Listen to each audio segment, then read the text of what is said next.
Assalamualaikum warahmatullahi wabarakatuh, pemirsa. Kembali kita berjumpa di forum Dialog DPRD Banten. Hari ini kita akan membahas sesuatu yang sangat penting dan menarik karena ini menyangkut kita semuanya, terutama bagi para petani. Ya, seputar pupuk bersubsidi. Kita tahu bahwa pemerintah Indonesia telah menerapkan program pupuk bersubsidi ini sejak tahun 1970-an. Tapi sampai sekarang permasalahan yang sama selalu ada, yaitu keluhan dari para petani mulai dari kelangkaan pupuk, kemudian harga eceran yang tinggi, dan lain-lain sebagainya. Nah, untuk membahas itu semua, di studio kami saat ini sudah hadir 3 narasumber.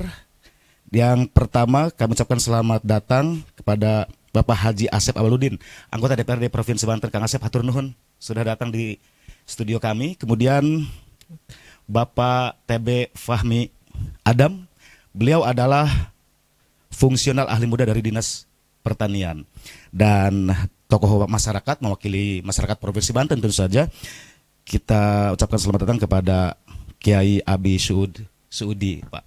Hatur nuhun sudah datang, Pak. Nah, Bapak-bapak, kami juga mengucapkan selamat datang kepada audiens yang hadir dari berbagai kampus yang ada di Banten. Mudah-mudahan kita mendapatkan ilmu hari ini ya, teman-teman ya. Nah, pemirsa, kita akan bertanya kepada narasumber kita seputar permasalahan pupuk. Ini bukan cuma di Banten tapi di Indonesia. Nah, rata-rata seperti itu, masalahnya sama ya, Pak ya. Nah, yang pertama, Pak, mungkin di antara kami pemirsa juga ada yang belum tahu sebetulnya tentang program pupuk bersubsidi itu seperti apa. Kita ke Kang Adam dulu ya, Kang Adam ya. Ini apa dan bagaimana sih sebetulnya program pupuk bersubsidi? Sejak tahun 70-an sampai sekarang itu berjalan. Itu seperti apa sih, Pak, sebetulnya? Oh ya, mikrofonnya itu, Pak, silakan. Gimana, Pak? Terima kasih. Assalamualaikum warahmatullahi wabarakatuh. Waalaikumsalam. Terima kasih kesempatannya kepada kami untuk dapat bergabung di Sultan TV ya, Pak ya. Iya. Terima kasih Pak Dewan, Pak Kiai. Ya, dapat kami jelaskan, Pak. Jadi kita berbicara masalah pupuk itu, kita kembali bahwa pupuk itu adalah apa? Pupuk itu adalah bahan yang ditambahkan ke dalam tanaman atau tanah untuk mencukupi unsur hara, sehingga tanaman dapat tumbuh subur dan dapat berproduksi dengan baik. Nah, kaitannya dengan pupuk subsidi ini adalah pupuk yang proses pengadaan dan penyalurannya mendapatkan subsidi dari pemerintah untuk petani. Tapi pupuk subsidi ini juga dibatasi, Pak, peruntukannya. Hanya untuk 9 komoditas saja. Kalau di tanaman pangannya padi, jagung, kedelai. Kalau untuk tanaman hortikulturanya itu hanya di cabai merah, bawang merah, dan bawang putih. Kalau untuk di perkebunannya itu kakao, karet rakyat, dan kopi. Oke. Jadi untuk petani, bukan kalau di perkebunan bukan untuk yang usaha perkebunan ya, Pak ya. Iya. Ini untuk kopi rakyat, karet rakyat gitu. Nah, pupuk juga ini tidak semua disubsidi. Jadi yang disubsidi itu hanya beberapa jenis, Pak. Yang pertama itu untuk pupuk urea, kemudian NPK, ada NPK formula khusus untuk sektor perkebunan, dan pupuk organik. Nah, subsidi ini adalah subsidi harganya yang diberikan itu.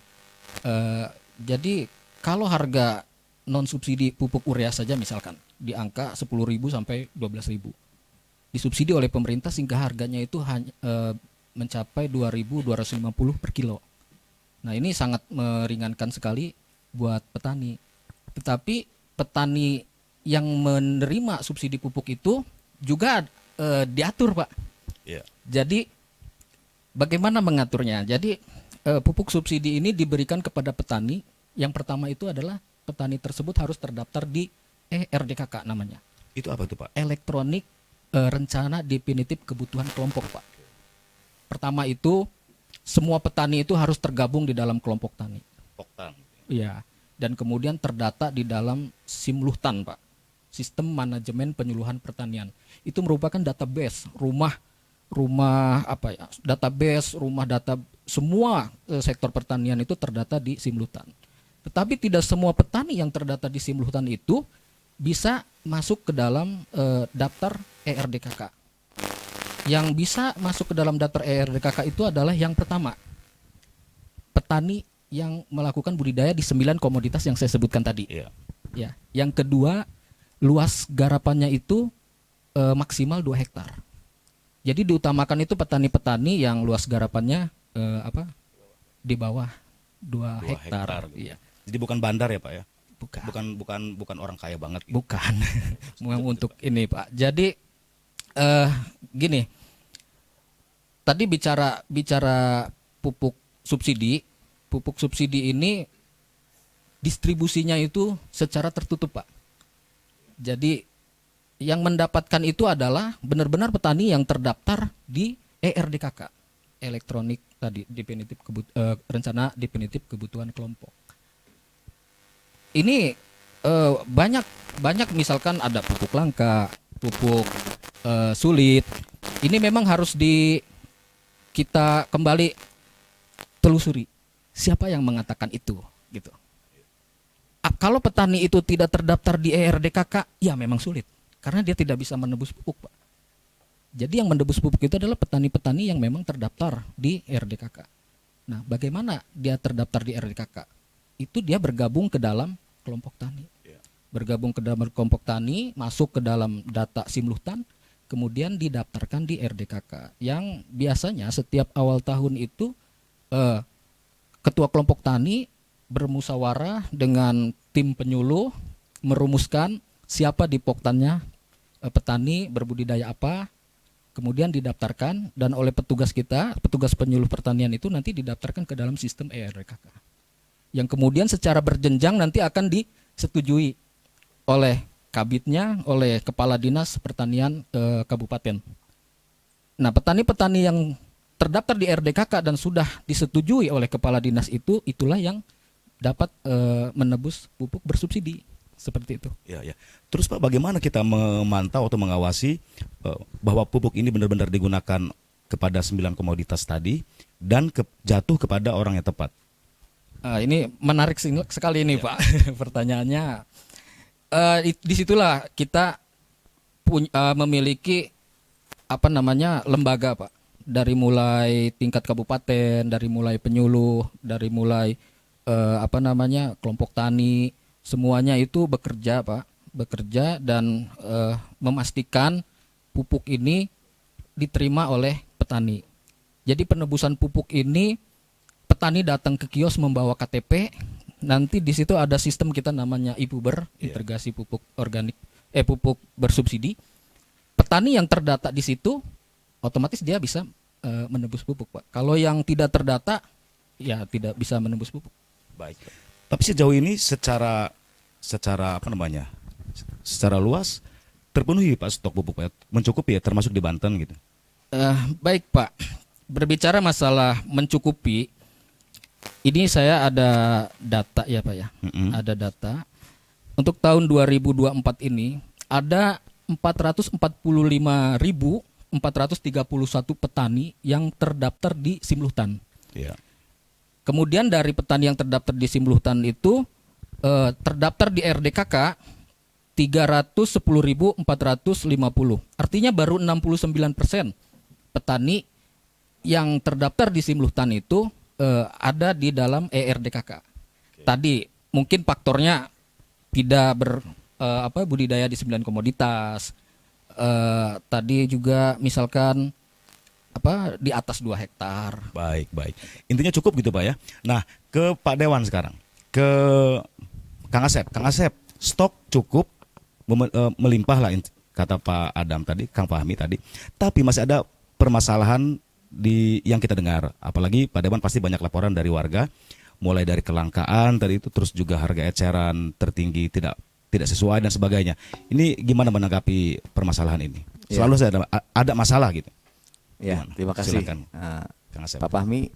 Saya kebetulan sebagai wakil rakyat sering sekali mendapatkan keluhan atau aspirasi masalah dari bawah sehubungan dengan pertanian ini di bidang pupuk. Kita itu kemarin beberapa kali datang ke masyarakat, itu reses ya. Ya. tesis itu 8 titik atau 8 hari yang kita lakukan. Itu permasalahannya itu di bidang pertanian itu salah satunya pupuk. Kita akui bahwa pupuk itu banyak katanya. Pengakuan daripada Dinas Provinsi Banten, bahkan saya juga beberapa hari yang lalu mendengar dari Kementerian Pertanian bahwa pupuk secara nasional mencukupi dan melimpah. Betul. Ini pengakuan. Termasuk kita rapat juga dengan Dinas Pertanian, Pak Kadis saya juga menyampaikan seperti itu. Tapi faktanya setelah kita turun ke lapangan, masyarakat banyak keluhan. Pupuk ini banyak diinformasikan tapi langka kenyataannya. Itu masalah. Tadi saya dengar dari Pak Fahmi tentang bagaimana kondisi petani yang jumlahnya masih banyak belum masuk dalam sistem yang penerima pupuk itu. RDKK ya Pak ya. RDKK itu. Sehingga upaya dari pertanian yang kami nanti dorong itu dari Dewan supaya sosialisasi kepada seluruh petani yang potensinya masih banyak belum mendapatkan haknya subsidi itu pupuk. Itu yang pertama ya.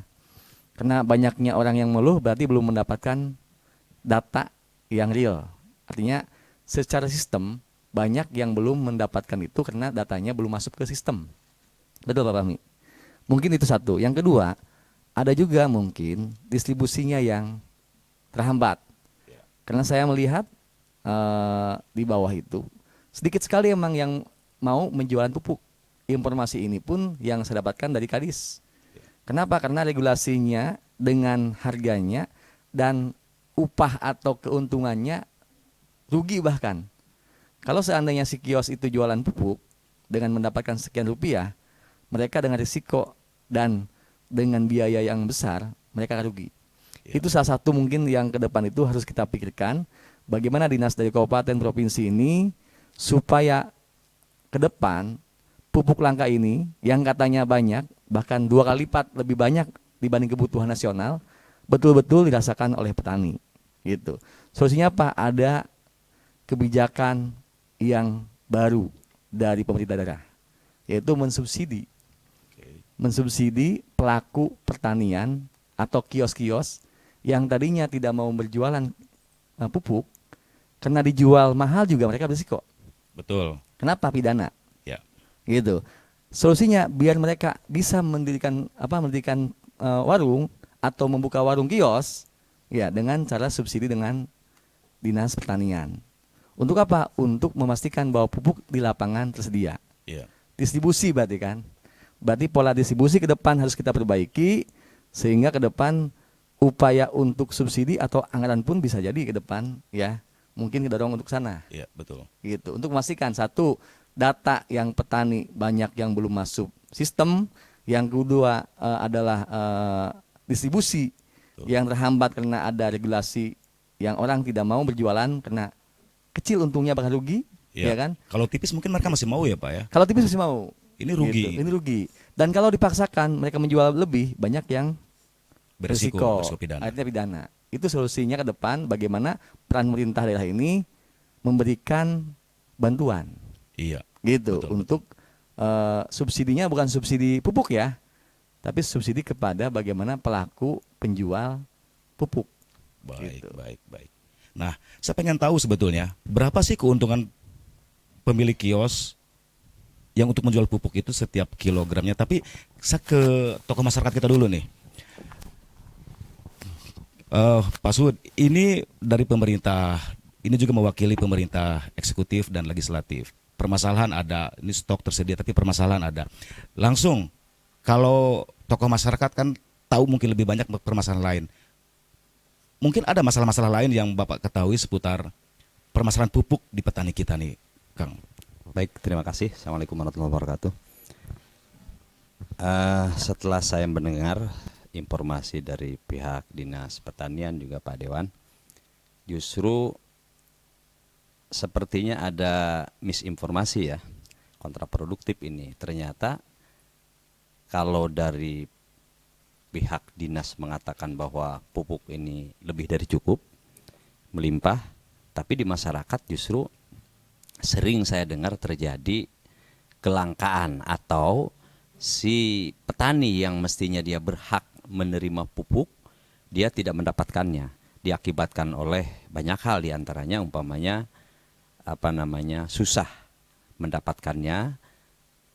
Dia sudah memiliki kartu tani, tetapi kartu tani itu katanya masuk di RDKK, tetapi di RDKK dianggap zonk, dianggap tidak bisa dicairkan berupa pupuk itu. Ada lagi masalahnya bahwa ketika si petani itu memiliki lahan 1 hektar yang semestinya idealnya memperoleh pupuk sekian kuintal, maka hanya separuhnya saja mereka tidak peroleh, ya kan?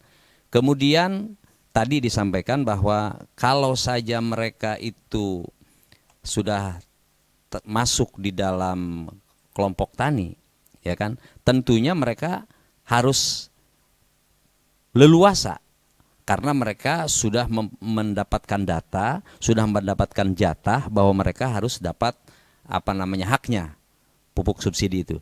Dalam kenyataannya tidak demikian.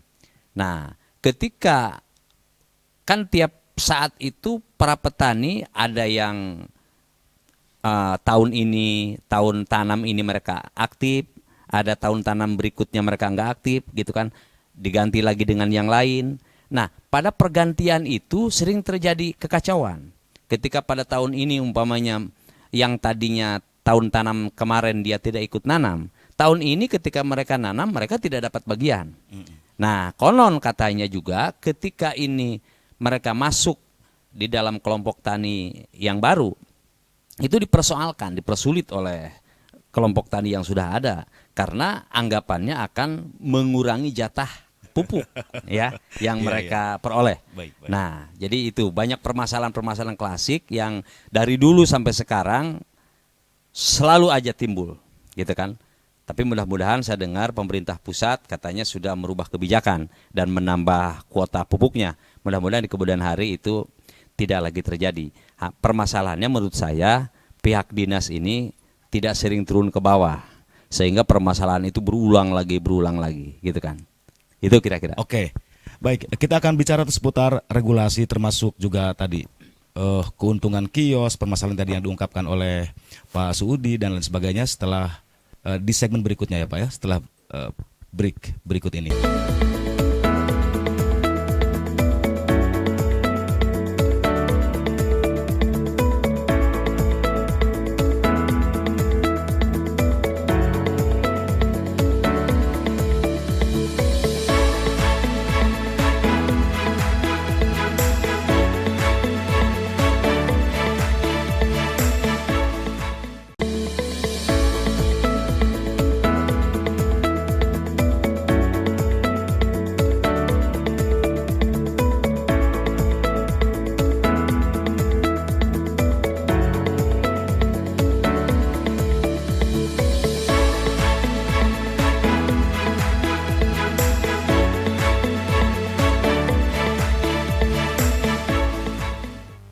Kita masih di Forum Dialog DPRD Banten membahas seputar upaya pemerintah Provinsi Banten dalam pemenuhan kebutuhan pupuk petani di Banten. Dan masih dengan 3 narasumber kita hari ini, kemudian juga para audiens dari berbagai kampus di Provinsi Banten.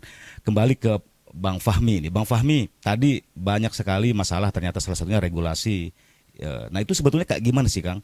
Kok masih ada gitu permasalahan, termasuk sampai tukang kios aja, tukang kios pupuk males dagang karena keuntungannya tipis banget, bahkan rugi mereka kalau paksain.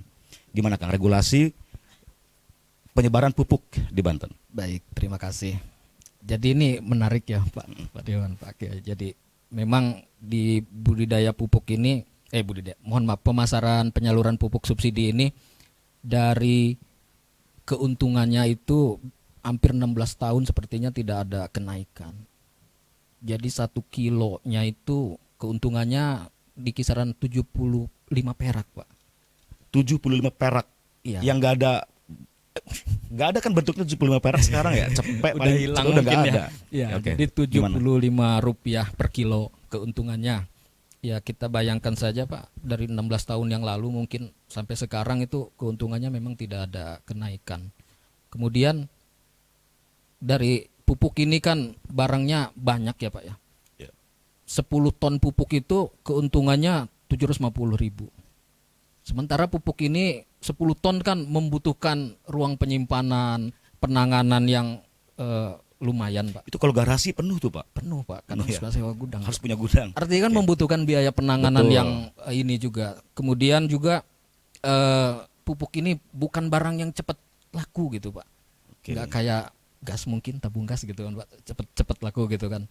Pupuk ini mungkin sebulan baru habis. Menghabiskan 10 ton ini ya tergantung kebutuhan petani.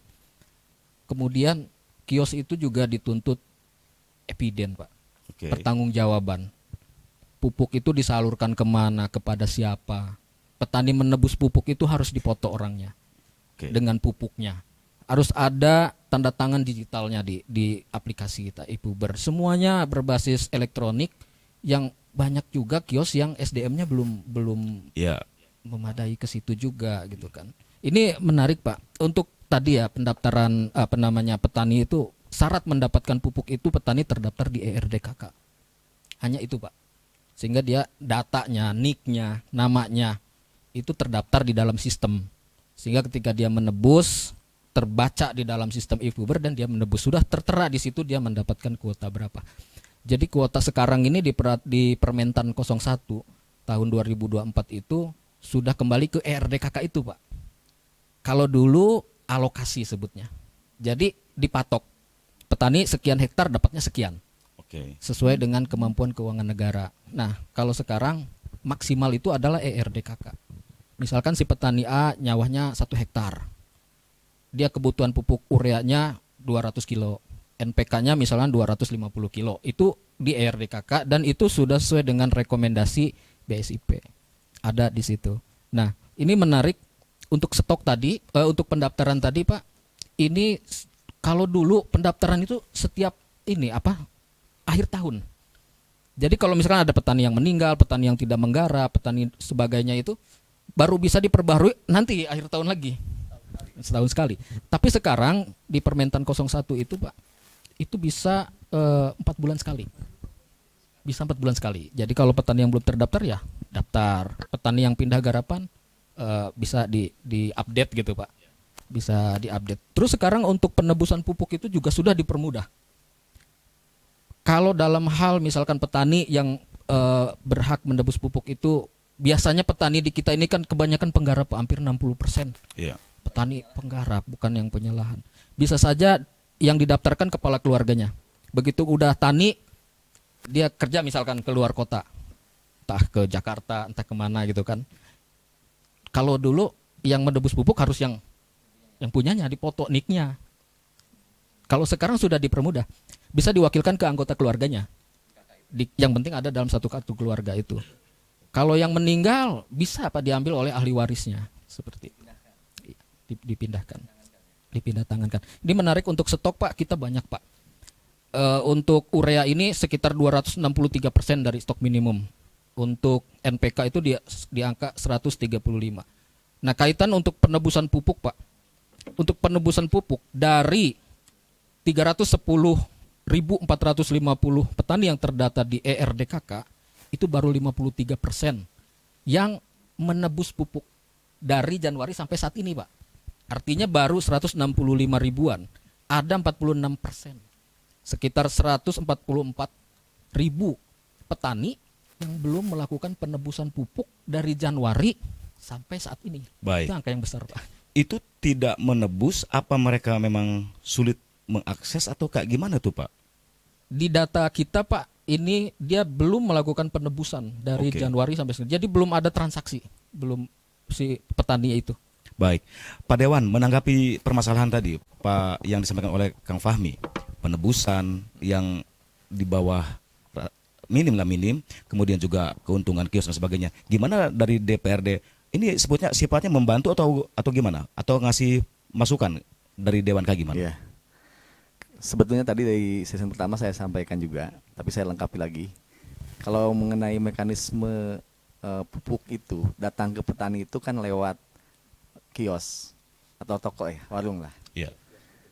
Si kios itu juga meminta kepada distributornya, membeli kepada distributor. Dan itu cash. Ya, itu cash.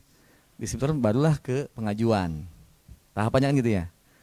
Artinya si kios itu meminta itu berdasarkan kebutuhan anggota atau wilayah dia, betul gak? Nah, kalau tidak ditebus, berarti kebutuhannya itu nggak ada. Iya. Atau mungkin saja bukan nggak ada kebutuhan, karena nggak ada uangnya si kios itu. Satu, nggak ada uangnya, ya, sehingga dia nggak mau nebus, Iya. nggak mau minta kepada distributor. Distributor. Yang kedua, punya uang pun kalau dihitung secara bisnis rugi. Kalau hanya jualan pupuk subsidi, betul nggak? Makanya tadi saya sampaikan itu perlu adanya kebijakan ya yang baru atau di luar kebiasaan yang ini kan klasik ya, Ya. berulang-ulang terus. Tapi kok pemerintah kita itu tidak melakukan perubahan yang signifikan, mengambil suatu kebijakan, contohnya subsidi untuk pelaku pupuk, gitu Oke. kan? Di mana subsidinya? Yaitu 10 ton kita berikan untuk transport lah, sekian, ajukan, kan bisa kayak gitu mungkin ke depannya dengan pola kayak gitu. Supaya apa? Supaya pemenuhan kebutuhan petani yang dibutuhkan oleh petani nantinya akan diminta oleh kios dan kios membeli kepada distributor, otomatis nyampe nanti ke bawah. Itu salah satu mungkin kebijakan ke depan yang harus dipikirkan oleh pemerintah dan kita Dewan harus mendorong ke arah ke sana. Ya. Kalau Gitu. yang 75%, Rp75 keuntungan itu Pak, itu aturan tahun kapan tuh Pak? Saya lupa tahunnya Pak, tapi ini sudah lama sekali Pak, dari 2009 itu sekitar seperti itu Pak. Pak Dewan, itu nilai rupiah terus berubah kan Pak ya? Itu Betul, sekitar berapa inflasi dan belas lain-lain. tahun yang lalu. Gimana menanggapi Ya ini? itu, jadi kebijakan atau peraturan yang lama ini sebetulnya itu harus menyesuaikan dengan kebutuhan yang baru. Oke. Ini yang kita dorong ke depan, mudah-mudahan Mentan ini yang baru ya. Ini kan Mentan ya. Iya, iya. Mudah-mudahan Mentan ini serius, fokus bagaimana swasembada ya kita ciptakan, apalagi dengan presiden baru Prabowo itu, bahwa bagaimana kita itu petani milenial nih ke depan, Betul. supaya banyak ya menggerakkan petani-petani untuk menciptakan swasembada pangan Iya, gitu. betul. Dan catatan lagi mungkin dengan dinas terkait ke depan, saya di provinsi dengan dinas provinsi nantinya. Ke depan bagaimana solusi itu bisa kita wujudkan dalam sebuah kebijakan. Gitu. Kalau kita nunggu-nunggu dari pusat, ya kan, belum tentu kan ya. Karena bukan kewenangan kita kan. Kita yang bisa di bawah ini, di provinsi ini, kita lakukan. Iya. Daripada kita memberikan bantuan yang sifatnya alat, lebih baik ini pupuk, Iya. gitu kan. Bukan pupuknya yang kita subsidi, tapi pelaku yang bisa mendatangkan pupuk kepada petani yang harus kita berikan kontribusi. Baik. Gitu. Betul nggak? Ditambah gini, saya tertarik nih, nanti akan saya minta datanya ya. Saya di Dapil Lebak, saya akan berjuang untuk Lebak dulu, Iya, tapi untuk oke. Banten. Boleh, boleh. Lebak untuk Banten. Iya. Nah, tapi untuk tahun ini saya akan ke Lebak dulu. Saya nanti minta datanya semua petani di Lebak itu, saya akan minta datanya siapa yang sudah terdaftar, siapa yang belum. Kita sama-sama nanti dengan dinas kita sosialisasi bagaimana nanti supaya semua kedata. Gitu ya. Siap ya Pak Fahmi ya. Siap, Jadi Pak. saya data semuanya nanti minta. Jadi saya ada perangkat kerja ya, sosper, ya reses.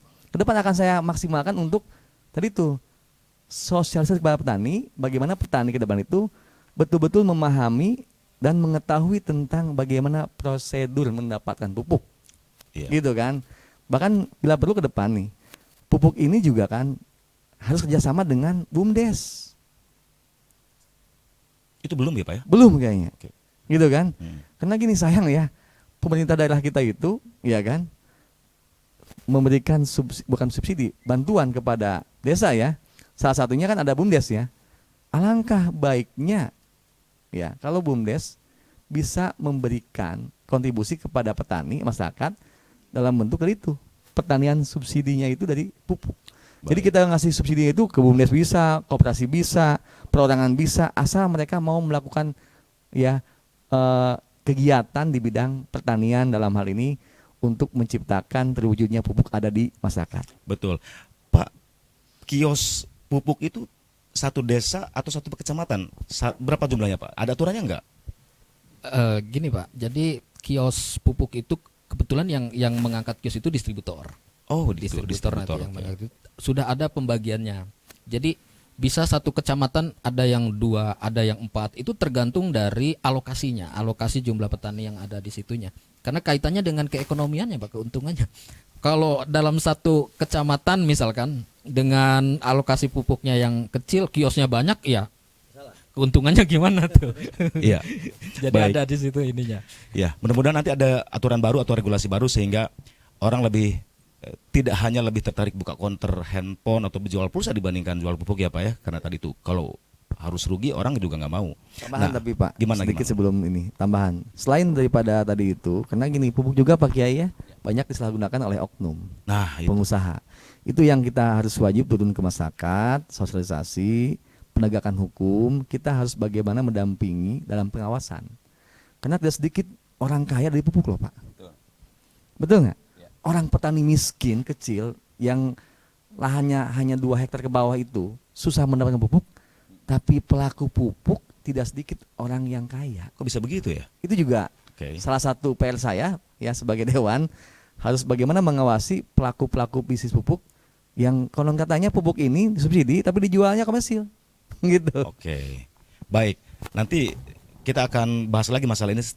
Ini sangat menarik. Kembali ke tokoh masyarakat kita, Pak Kiai. Ini banyak sekali masalah termasuk dalam regulasi. Jadi sebagai tokoh masyarakat, kuduna kumaha pemerintah iya gitu ngatur pupuk gitu. Harusnya kayak gimana menurut Pak Suudi? Menurut saya bahwa lebih bijaknya pemerintah itu taunya persis. Jadi bukan cuma tahu dari kejauhan. Oke. Yang terjadi itu dari apa yang disampaikan oleh beliau itu di lapangan itu sangat beda, gitu kan? Sangat beda. Oleh karenanya hal itu diperlukan kepada pemerintah, kepada pimpinan untuk tahu langsung, hadir di tengah masyarakat, bertanya langsung kepada masyarakat, di mana mandeknya, sisi kekeliruannya, permasalahannya ini di mana. Karena tadi yang disampaikan oleh Pak Dewan, bisa saja itu ada unsur kesengajaan umpamanya. Mohon maaf nih ya. Ya. Bukan saya berarti menuduh, tidak.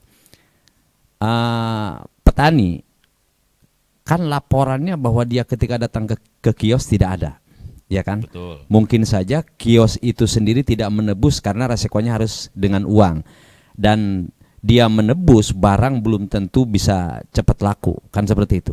Nah, maka untuk dia tidak beresiko mending tidak nebus. Nah, ketika itu barang numpuk, si pupuk ini nggak ditebus oleh petani yang seharusnya mendapatkan hak pupuk subsidi, di kemudian hari masa tanam sudah lewat atau masa kritis untuk memerlukan pupuk sudah lewat, ini malah dijadikan bisnis. Nah gitu. Jadi peluang itu menurut saya kalau pihak-pihak yang pemegang kebijakan turun langsung ke bawah tidak akan mungkin terjadi.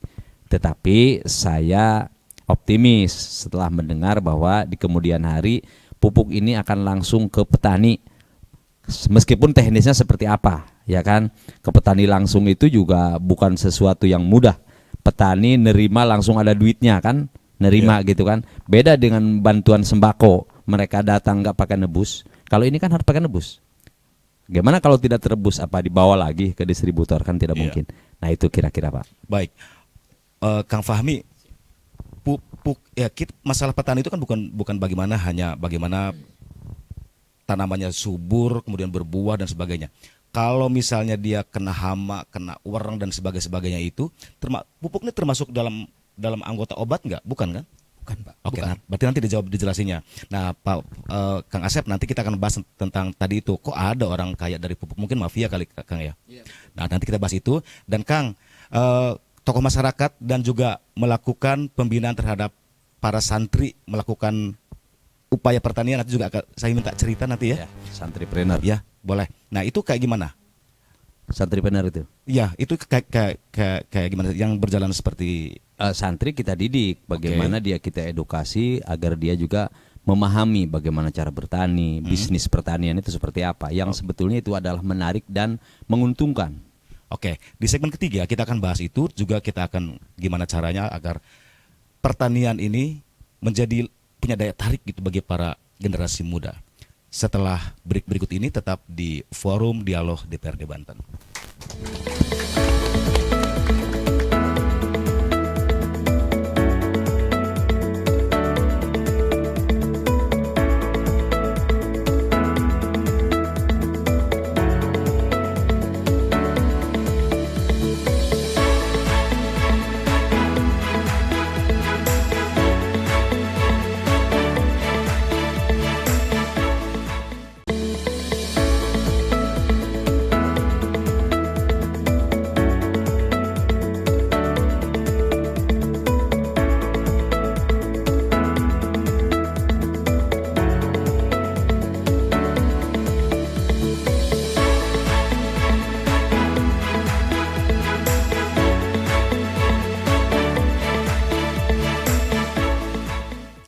Kita masih di forum dialog DPRD Banten, membahas seputar upaya pemerintah Provinsi Banten dalam memenuhi kebutuhan pupuk petani di Banten tentu saja.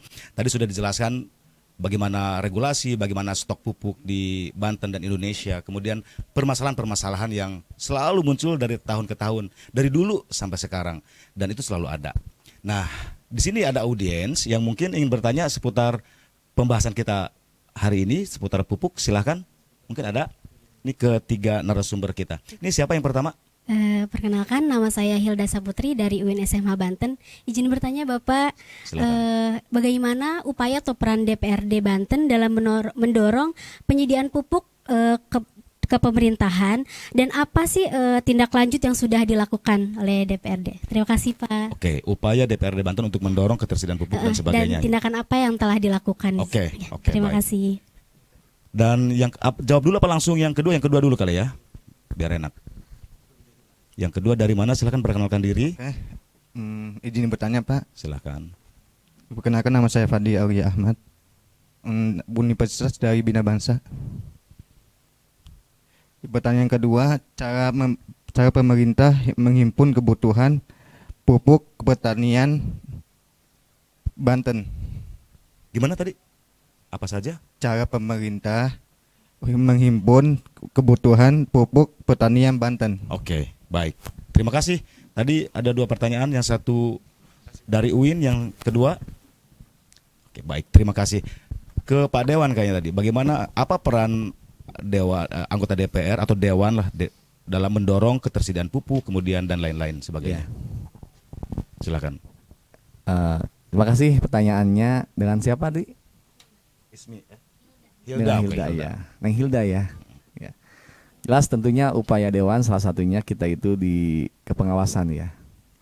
Mengawasi bagaimana ya pelaksanaan atau mendorong upaya untuk bagaimana pupuk itu sampai kepada petani. Tadi itu pengawasannya Dewan itu, tadi saya sampaikan juga bagaimana Dewan itu sampai betul-betul mengawasi apakah pelaksanaan itu sesuai dengan aturan, gitu, apa tidak. Dorong. Makanya tadi saya sampaikan, saya minta data sekalian. Karena Banten luas, kita akan bikin nanti ke depan itu pengawasan yang lebih intensif. Ya, karena permasalahan tadi disampaikan oleh Pak Kiai juga sebagai tokoh masyarakat sekaligus petani juga, karena permasalahan pupuk itu susah ya didapatkan di bawah karena berbagai permasalahan tadi itu, sehingga pengawasannya harus betul-betul perbanyak. Tadi juga udah saya dengar dari dinas bahwa ada juga satuan tugas satgas, kelihatannya satgasnya nggak maksimal, gitu kan. Ini juga salah satu fungsi pengawasan juga, makanya kita sama-sama dorong nantinya dari Dewan juga. Dan upaya apa yang udah dilakukan? Jelas upaya yang dilakukan fungsi pengawasan Dewan maupun nanti fungsi tadi itu budgeting tadi ya yang saya sampaikan. Ke depan akan saya dorong untuk budgetingnya. Budgetingnya apa? Dalam segi apa? Penganggaran. Bagaimana alokasi pupuk ke depan itu ke bawah supaya sampai bantuan terhadap pelaku usaha pupuk yang kecil, tapi bukan pengusaha, ya kan? Beda ya. Kalau pengusaha bisa kaya dari jualan pupuk, ada oknum berarti. Gitu kan? Itu mungkin upaya yang akan kita dorong untuk petani untuk mendapatkan pupuknya. Baik. Cukup, terima kasih. Ya. Untuk pertanyaan yang kedua tadi intinya gini Pak, gimana caranya, apa yang akan dilakukan oleh pemerintah agar stok pupuk selalu tersedia, terus ya intinya distribusi dan lain sebagainya bisa aman. Mungkin ini pembahasan ulang singkat lagi, mungkin kayak kesimpulan. Tadi udah kita bahas sebetulnya, tapi beliau tanyakan lagi, audiens tanyakan lagi, gimana cara menjaga stok pupuk agar selalu ada gitu. Ya. Baik, terima kasih. Tadi dari siapa? Mas siapa tadi? Mas Fadil ya. Tadi bagaimana caranya supaya pupuk itu teralokasi gitu ya? Iya. Baik. Jadi seperti ini Pak. Pengelolaan pupuk itu kita berjenjang Pak. Dari peran serta penyuluh pertanian di lapangan. Di tingkat desa itu kita ada penyuluh Pak, penyuluh pertanian. Di situ teman-teman itu yang menyusun, bukan penyuluh yang menyusun, tapi petani, kelompok tani menyusun rencana definitif kebutuhan kelompoknya. Iya, selama 1 tahun itu. Nah, kemudian nanti oleh rekan-rekan penyuluh itu diinput ke dalam ERDKK. Nah, untuk kebutuhan pupuk per wilayah itu memang sudah ada rekomendasinya, Pak. Tidak sama setiap kecamatan itu. Masing-masing sesuai dengan kandungan tanahnya, kebutuhan di daerah masing-masing. Tidak seprovinsi Banten tuh sama gitu. Di Lebak beda, di Pandeglang beda. Jadi kita sudah ada sampai ke tingkat desanya malah, Pak. Tingkat desanya, di desa ini butuh ureanya misalkan 200, tapi di desa sana butuh ureanya 250 seperti itu. Nah, nanti didaftarkan. Ini sekarang sampai tanggal 25 November ini masih buka nih portal untuk ERDKK. Rekan-rekan kami penyuluh pertanian di lapangan sedang bekerja keras, Pak. Bekerja keras bagaimana melayani petani supaya masuk ke dalam ERDKK. Petani yang masuk tadi dalam kriteria masuk ERDKK tadi. Supaya ke depan jangan lagi ada petani yang tidak bisa menebus pupuk karena permasalahan tidak terdaftar di ERDKK gitu.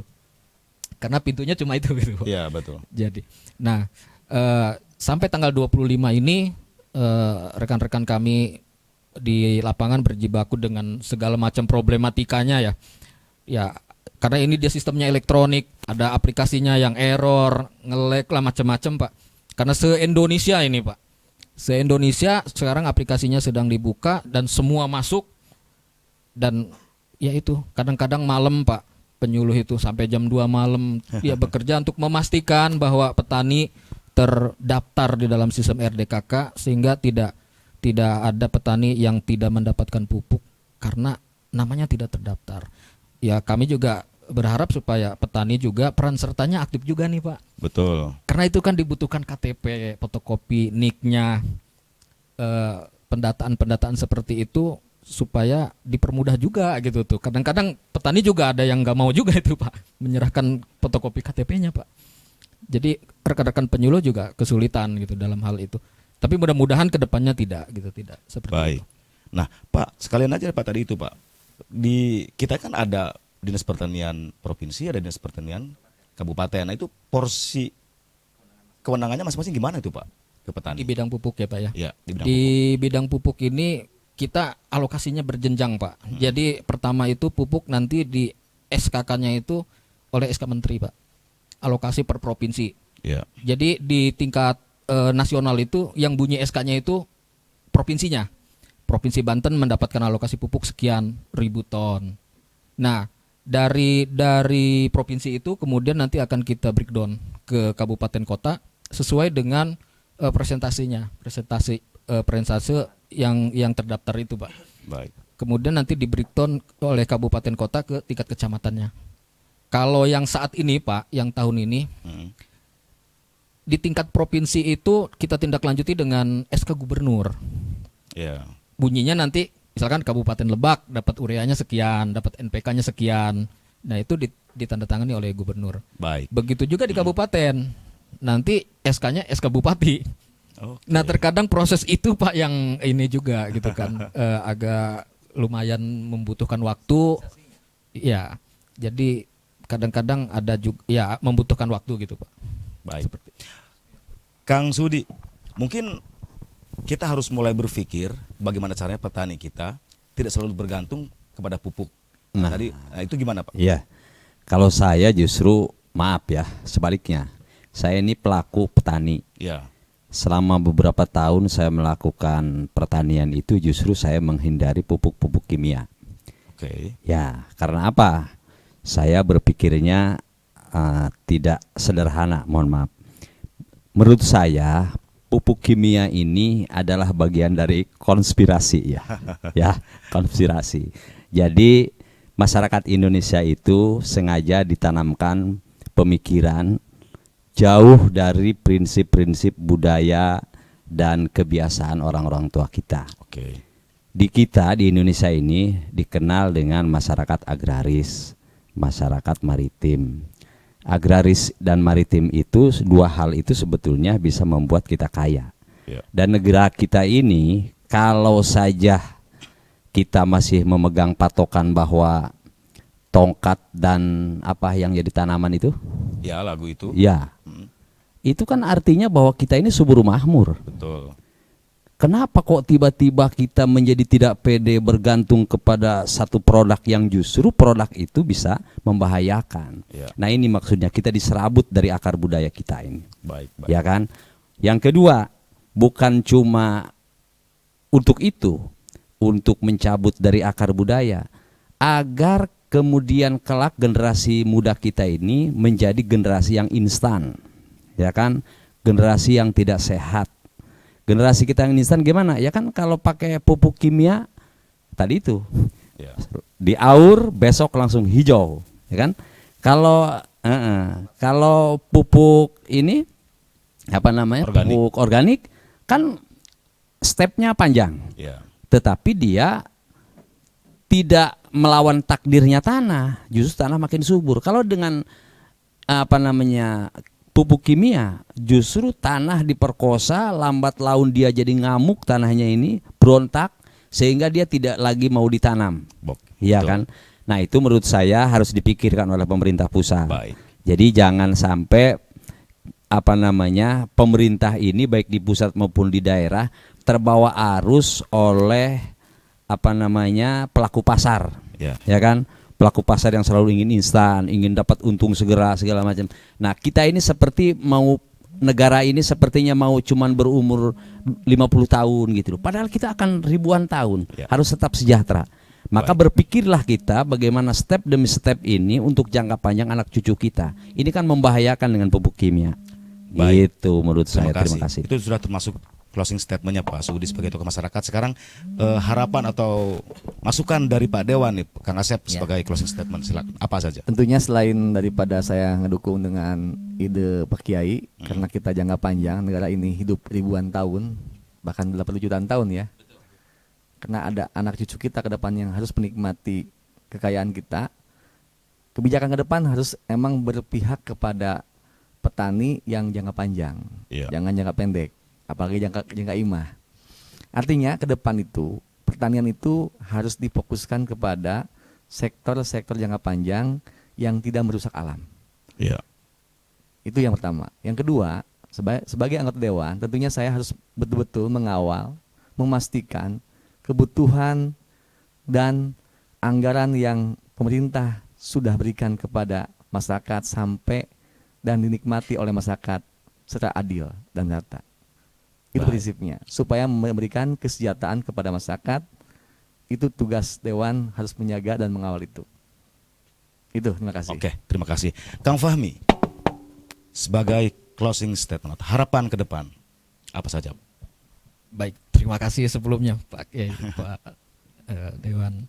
Jadi kami dari pemerintah memang kita pertanian ini sistem pertanian berkelanjutan ya Pak ya, sesuai dengan undang-undangnya.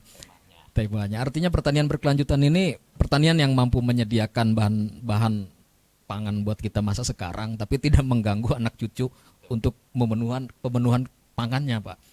Kami memang komit juga dengan pertanian ramah lingkungan, pertanian budidaya tanaman sehat. Terkait dengan pupuk subsidi ini adalah fasilitas dari pemerintah, dari negara untuk membantu masyarakat, Pak, membantu petani supaya meringankan biaya Betul. usaha taninya. Harapan kami supaya petani itu segera berkoordinasi dengan penyuluh rekan-rekan kami yang ada di lapangan sampai saat ini tanggal 25 November nanti kita terakhir pengisian ERDKK, berkoordinasi masuk ke dalam sistem ERDKK supaya bisa mendapatkan pupuk subsidi kedepannya sehingga tidak ada lagi petani yang tidak mendapatkan pupuk. Kenapa? Karena tidak ada di dalam ERDKK. Nah, kalau sekarang tidak terdaftar, setiap 4 bulan kita update Pak. Setiap 4 bulan portalnya itu dibuka, bisa melakukan update. Kita berjenjang di lapangan itu kita ada penyuluh pertanian yang selalu mendampingi petani di lapangan untuk supaya memastikan petani tersebut mendapatkan haknya, Pak. Mungkin itu. Baik, Kang Fahmi, terima kasih dari Dinas Pertanian Provinsi Banten, kemudian Kang Asep juga terima kasih dari DPRD Provinsi Banten tentu saja, dan Kang Suudi sebagai tokoh masyarakat Banten sudah hadir di forum dialog Banten DPRD Banten hari ini dengan tema kita yang sangat menarik, yaitu upaya pemerintah dalam memenuhi kebutuhan pupuk di para petani di Provinsi Banten. Dan juga audiens, kami ucapkan terima kasih untuk petang untuk kita semuanya. Oke. Sekali lagi terima kasih untuk semuanya, dan kita akan berjumpa lagi di forum dialog DPRD Banten berikutnya dengan tema yang berbeda. Terima kasih, saya Abdul Rafli. Assalamualaikum warahmatullahi wabarakatuh.